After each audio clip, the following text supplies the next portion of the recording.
Hello, and we were just discussing dealing with dialectical tensions. So there has been a solid, like 4 or so hour break between my last screencast and this one. So if I say something that I said before, I apologize. Okay? I don't think so. I think we're okay. So we were dealing with all these dialectical tensions, the overarching tensions, the within the relationship tensions, and then the relationship and social tensions. So now, how do we actually deal with these? Well, Baxter and Montgomery kind of come up with 8. I say kind of come up with because some have changed and some have evolved over the course of time, just like some of the names for the dialectical tensions. But you've got these 8 practices, okay? And the practice is only effective if it realizes, reflects, and recreates the contradictory nature of social reality, okay? But this is important. You can never be fully at one tension pole. If you say, well, I'm all autonomy, or I'm all connection, or I'm all openness, that's actually not possible. Everything exists on a spectrum, and you can't go all one way, okay? Now, we'll talk about throwing things out of balance on purpose here in a little bit, but you can't ever be fully at one end, okay? So here we go, 8 practices. That was just a little intro. Let's dig in here. So first is denial. So denial, you continually respond to one pole while you just pretty much ignore the other. And so what that means is if you're in a romantic relationship and you are and you're a ways in time-wise, then what this might look like is all of your conversations seem to revolve when something's wrong in the relationship. All of it seems to revolve around, well, you know what we need is we just need something new. You know what would fix us? We just need something new. We just need something new. When you're not focusing on really how you actually need some stability. Okay, so denial is non-helpful. Next is disorientation. Disorientation is non-functional. So disorientation just means they do not know what to do in response to the contradictory tension. So in the face of the tension, they freeze, fight, or just leave. They're not going to deal with it. They get confused by the presence of the contradiction, and not knowing what to do or how to deal with the contradiction then results in them doing one of these things, okay? They freeze, fight, or leave. It's fight, flight, or run is really what it is. They don't know what to do. They don't know how to deal with it. The fact that there's a contradiction is just, it disorients them to the point to where they just want out, or they freeze up completely, or they begin to fight you. And they're not actually going to fight the thing that's wrong. They'll fight you. Okay? Denial, disorientation. Next, we have alternation. And this means that you're going to focus on one at sometimes it's the other, and you're going to be going back and forth to the point to where you're not really fixing the problem because you're not looking at the whole dialectic. Okay, now denial says you look at one, you look at one, you look at one, you look at one, you look at one. Alternation says you're going back and forth, but you're going back and forth one at a time. So rather than taking a look at the whole dialectic and assessing and going, oh, okay, this is what needs to happen. In this moment, you focus on autonomy. In this moment, you focus on connection. But you're not looking at autonomy and connection, and you're not looking at autonomy in relationship with connection. Does that make sense? So alternation just means you're going back and forth, looking at either end, but you're not taking the whole dialectic into account. Okay? So next one is segmentation. Segmentation compartmentalizes and isolates different aspects of a relationship. One of the things that gets segmented in romantic relationships is sex. If it's good, then that will get used as a way to solve a contradictory tension problem that pops up. So if you're having a problem with autonomy and connection, and you're in a relationship where the sex is good, then you might have sex together, and then that fixes the connection problem. But it doesn't. It's a segmented piece of the relationship. Okay, so some people will say that if it's bad, then the relationship's bad. Neither of those are correct, by the way, okay? There are other factors involved. So when you look at different aspects of the relationship, like, well, you know, we get along really, really, really well, but the spark just seems to be gone. Well, okay, you're segmenting a piece of the relationship, and you're not looking at the full dialectical existence present between the two of you. The spark might be gone because you have a little too much autonomy and a little too much stability. Make sense? So if you segment and you look at one thing, you actually need the whole picture. All right. So far, our practices have not been great. Now, these are what people do. Okay. I know that I myself have been guilty of some of these in dealing with dialectical tensions in relationships. Most specifically, and let me tell you where mine was disorientation. I would run into usually something to do with the autonomy connection dialectic, and when I was being asked to be more connected, I would freeze and leave. Is usually what I would do. I would never fight. I'm conflict avoidant. If I can avoid that, that's a good day for me, is when I avoid conflict. So I will freeze and leave usually. I was freeze and leave. I'm not this way anymore, okay? So that's all of those. Let's move forward now. Now we're getting to some of the better ones, okay? So balance. Now balance tends to be the practice that most people assume is the best.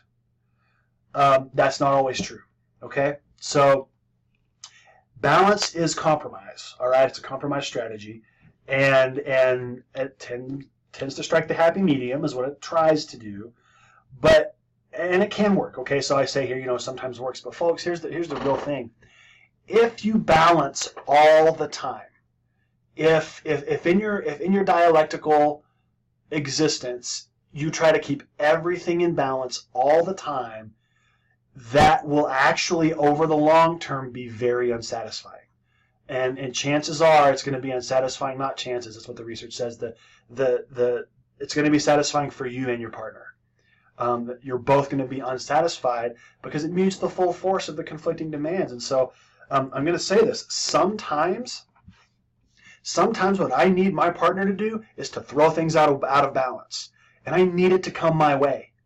And there are times when my partner needs me to throw things out of balance so that it goes her way. Does that make sense? So you know, we've had a really, really, really busy week, and so we've kind of been ships passing in the night, but I'm not nearly as bothered by that as my spouse is, let's just say, okay?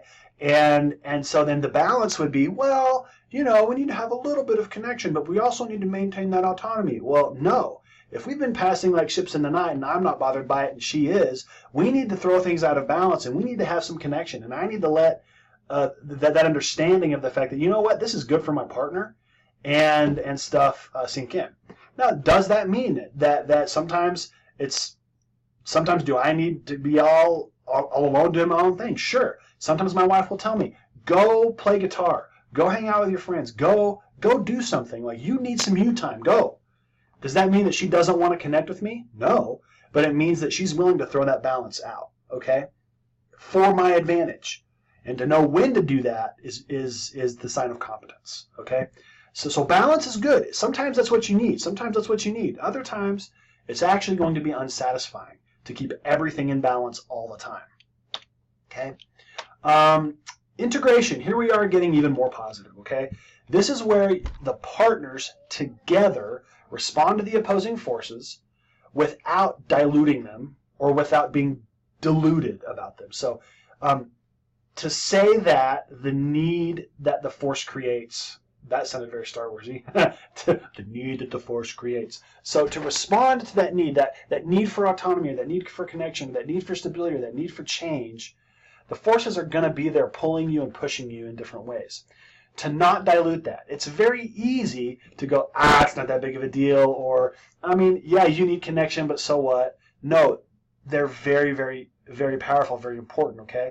So integration accepts the opposing forces without trying to diminish them and without devaluing them, okay?